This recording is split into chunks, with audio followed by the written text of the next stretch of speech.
पालने वाला। एक गांव में दो भाई रहा करते थे। बड़े भाई का नाम विजय और छोटे का नाम संजय था। दोनों ही गरीब परिवार से थे, पर विजय ने मटन का काम शुरू किया, जिससे वह धीरे धीरे अमीर हो गया और संजय गरीब ही रहा, क्योंकि वो बकरी पालने का काम करता था, जिसमें उसे कुछ नहीं बच पाता था।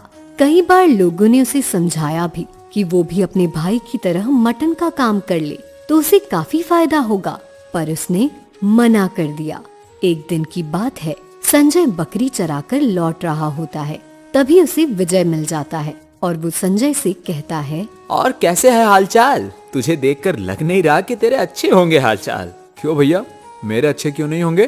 क्योंकि तू जिस हालत में घूम रहा है उस हालत में तो मेरे घर के नौकर रहते हैं। मैंने तुझसे कितनी बार कहा है कि मेरे साथ ही काम करने लग, पर तू मानता ही नहीं है। नहीं भैया, मैं तो अपने में ही खुश हूँ। वैसे भी ये बकरियां मुझे जीवन यापन के लिए काफी कुछ दे देती है। इनसे तुझे क्या प्राप्त हो जाएगा? बकरियां तुझे क्या दे सकती है? हाँ, अगर तू इन्हें मेरी दुकान पर बेच दे तो मैं तुझे इस बकरी की काफी अच्छी कीमत दे दूंगा, जिससे तू खुश हो जाएगा। नहीं नहीं, मेरी बकरी की तरफ देखने की कोशिश भी मत करना। मैं अपनी बकरियों को बेचना नहीं चाहता हूँ। मुझे पता है तुम निर्दयी हो, तुम बुरी तरह से जानवरों को मार देते हो, पर मेरी बकरियों से दूर रहना। जैसी तेरी इच्छा, मुझे क्या करना है? वैसे भी बकरियों की कमी नहीं है। और ये कहकर विजय वहाँ से चला जाता है और संजय भी अपने घर आ जाता है। विजय घर आने के बाद अपने आप से कहता है, इसे अपनी बकरियों पर बड़ा ही घमंड है। पता नहीं क्या देती होगी इसे, और मुझसे अपनी बकरियों के लिए लड़ जाता है। देखना, एक दिन इसे जरूर सबक सिखाऊंगा। और ये कहकर वो अपनी दुकान पर चला जाता है। धीरे धीरे समय गुजर रहा था। समय के साथ सब कुछ अच्छा चल रहा था। विजय अपनी दुकान खूब अच्छी तरह से चला रहा था। वहीं संजय भी अपनी बकरियों में खुश था। पर एक बार विजय बाजार में मटन के लिए बकरियां लेने गया, पर उसे बकरियां मिली नहीं, जिस वजह से वो काफी ज्यादा परेशान हो जाता है, क्योंकि अगर आज उसकी दुकान नहीं खुलेगी तो उसे काफी ज्यादा नुकसान हो जाएगा। अरे ये क्या हो गया? बाजार में तो बकरियां खत्म हो गई। अगर मैंने दुकान नहीं खोली तो आज तो मुझे बहुत बड़ा नुकसान हो जाएगा। अब मैं क्या करूं?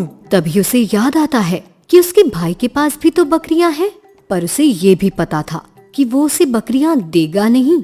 इसलिए उसने एक योजना बनाई। जब वो बकरियां चराने गया, उसने एक बकरी को चुपचाप से पकड़ लिया और उसको मारकर उसका मटन बना लिया। जब संजय को पता लगा कि उसकी एक बकरी कम है, तो वो बहुत ज्यादा परेशान हो गया और इधर उधर अपनी बकरी को ढूंढने लगा। अरे मेरी बकरी कहाँ चली गई? मेरी बकरी, वो बकरी मुझे बहुत अच्छी लगती थी। हे भगवान, कहाँ है वो बकरी? सारी बकरियों में वो मोटी ताजी थी।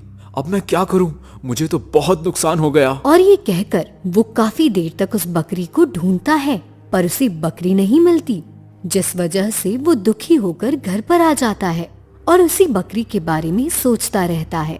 उसने सोचा शायद उसकी बकरी को कोई बड़ा जानवर खा गया या फिर कोई चुरा कर ले गया। इसलिए उसने अगले दिन एक रस्सी ली और सारी बकरियों के गले में बांधकर उन्हें एक साथ कर लिया और उसकी रस्सी को खुद पकड़ लिया, क्योंकि वह नहीं चाहता था कि उसकी बकरियां कम हो। वहीं विजय काफी ज्यादा खुश था, क्योंकि उस दिन उसकी दुकान काफी अच्छी चली, क्योंकि ताजा मटन होने की वजह से सभी लोगों ने खूब खरीदारी की। अरे वाह, आज तो मुझे काफी अच्छी पैदावार हुई और एक भी रुपया नहीं लगा। यदि रोजाना मुझे ऐसे ही फ्री में मटन मिल जाया करे तो क्या ही बात हो। पर उसे पता था अगर वो रोज रोज ऐसा करेगा तो उसकी असलियत पता चल जाएगी।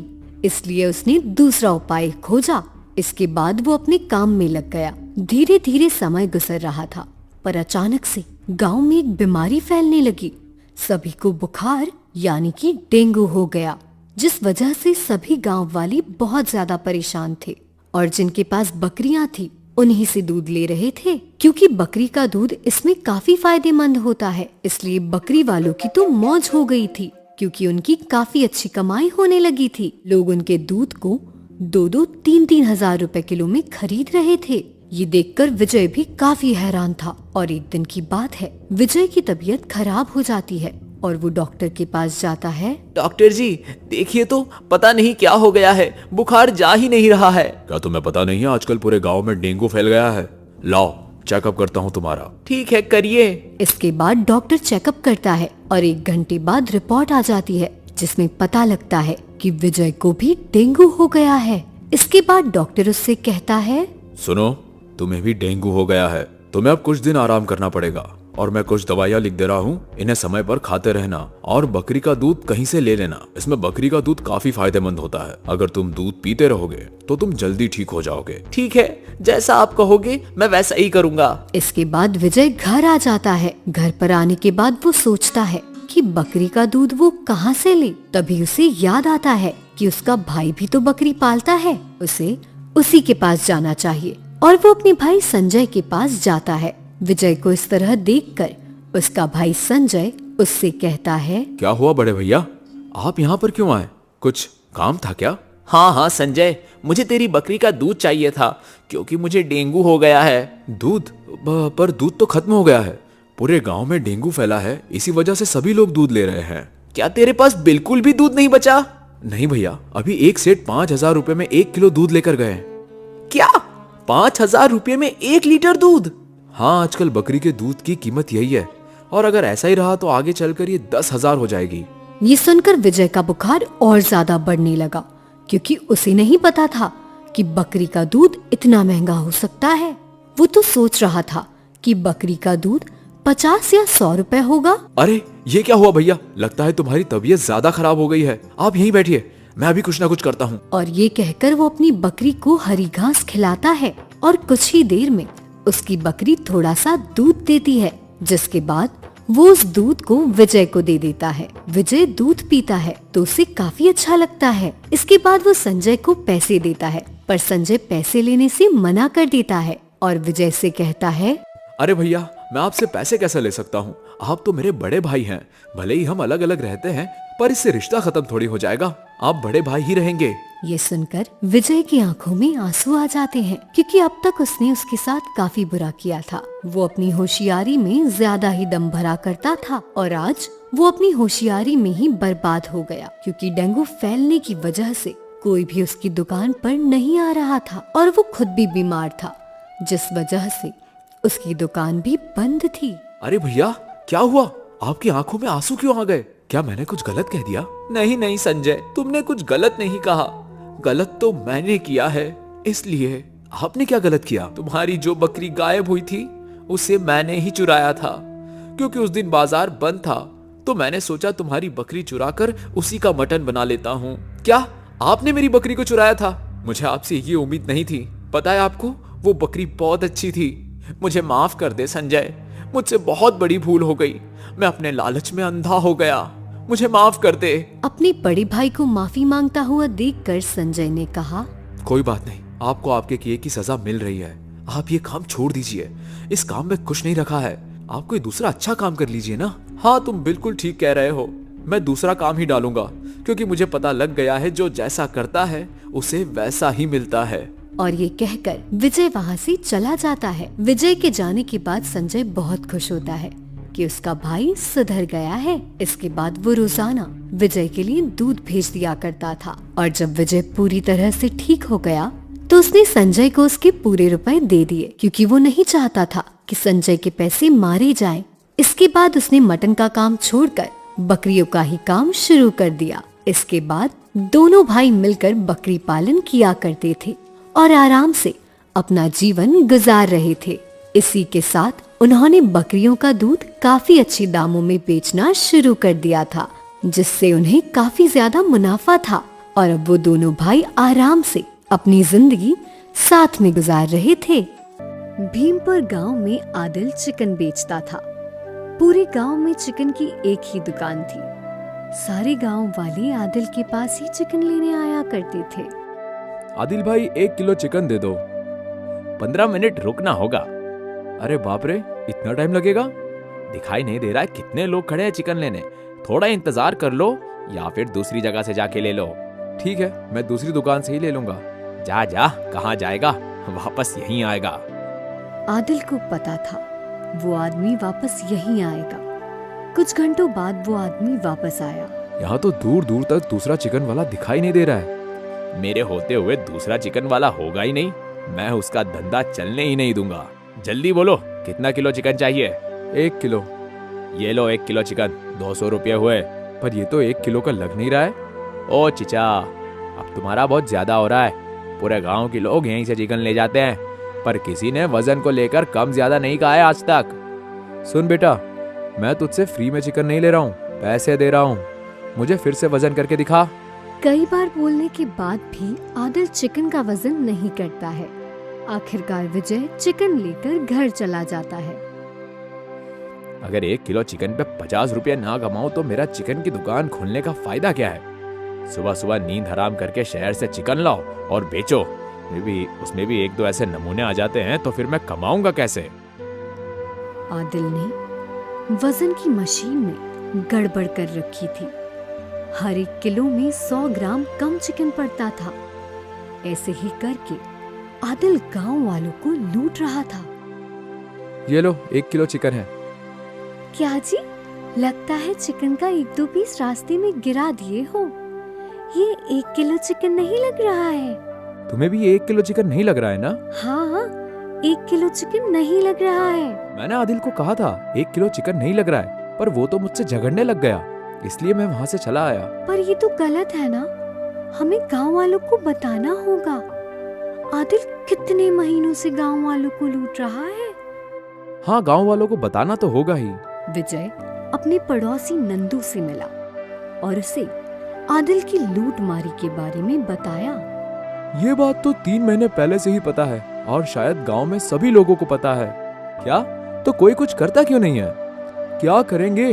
आदिल तो साफ साफ कहता है, अगर तुम्हें मेरे चिकन में गड़बड़ लग रही है तो मेरी दुकान से चिकन लेना बंद कर दो। पूरे गांव में बस आदिल की ही चिकन की दुकान है, इसलिए ये इतना ज्यादा इतराता है। हाँ, पर हम क्या कर सकते हैं? जैसे चल रहा है वैसे चलने दो। मेरी मेहनत के पैसे हैं, ऐसे ही किसी को लूटने नहीं दूंगा। उस आदिल के बच्चे को उसी के अंदाज में बताऊंगा। अच्छा, क्या करोगे? कल तू मेरे साथ शहर चलना, फिर देख मैं क्या करूंगा। अगली बार आदिल किसी के साथ ऐसा कभी नहीं करेगा। अगले दिन विजय और नंदू शहर के मुर्गी के फार्म में जाते हैं।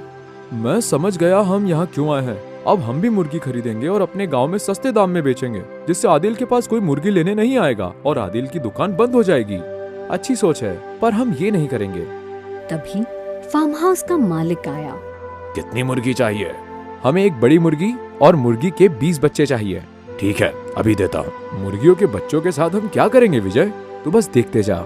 विजय ने पैसे दिए और 1 बड़ी मुर्गी और 20 छोटी छोटी मुर्गी लेकर गांव आ गया। गांव आते आते शाम हो गई थी।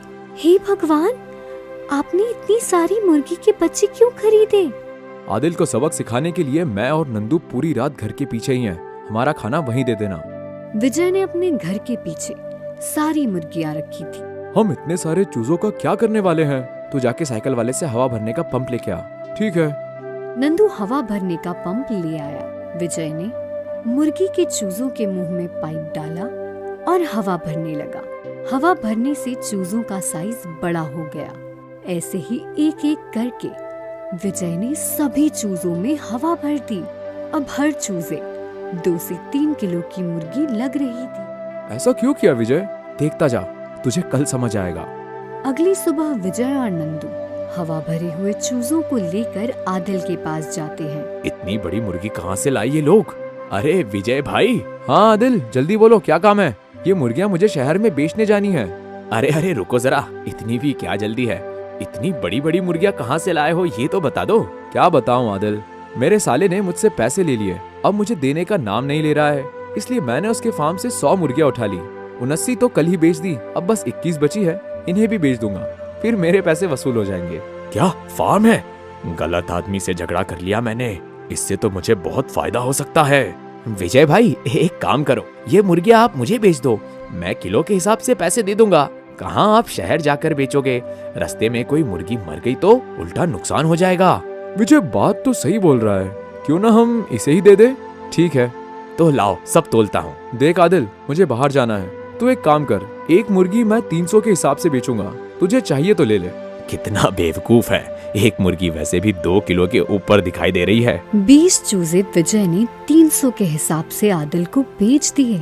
देख आदिल, एक बार मैंने मुर्गी बेच दी, फिर दोबारा वापस नहीं लूंगा, ना ही पैसे लौटाऊंगा। ठीक है, मैं एक मुर्गी काट कर देख लेता हूँ। विजय ने जैसा सोचा था, विजय उसे असली वाली बड़ी मुर्गी थमा देता है। आदिल ने मुर्गी काटी, उसमें से 3 किलो चिकन निकलता है। वाह, पहली बार एक मुर्गी में 3 किलो चिकन देख रहा हूँ। ये 3 किलो चिकन मेरी तरफ से आप लीजिए विजय भैया। ठीक है, दे दो। विजय ने 20 हवा भरे हुए चूजे आदिल को 300 के हिसाब से बेच दिए और एक असली मुर्गी आदिल को दिखाने के लिए कटवाई। आदिल ने खुशी से वो भी विजय को दे दी। विजय पैसे और चिकन लेकर वहाँ से चला गया। आज तो बहुत पैसे कमाऊंगा। तभी आदिल के पास ग्राहक आने लगे। अभी मोटी मुर्गी काटता हूँ। आदिल ने जैसे ही हवा भरे हुए चूजे काटे, फुस करके सारी हवा निकल गई और आदिल के हाथ में एक छोटा सा चूजा आ गया। ये क्या? इसमें तो हवा भरी हुई थी। आदिल ने कई और मुर्गियां काटी, सबकी हवा निकल गई। आदिल परेशान हो गया। ये क्या हो गया? ये सब चूजे तो 100 रुपए के भी नहीं है और मैंने एक एक के 300 रुपए दे दिए। आदिल परेशान होके वहीं सर पे हाथ रखकर बैठ गया। सारे ग्राहक भी चले गए। तभी विजय आया। क्यों आदिल, कैसा लगा जब खुद का नुकसान हुआ तो? मेरी 2 महीने की कमाई थी, तुमने एक दिन में लूट ली। वजन वाली मशीन में फेरबदल करके तू सालों से लूट रहा है गांव वालों को। आदिल को अपनी गलती का एहसास हुआ।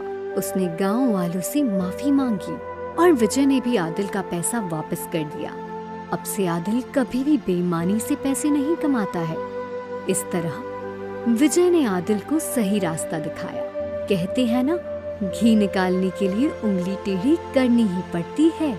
वैसे ही लुटेरे को गलती का एहसास करवाने के लिए उसे लूटना पड़ता है।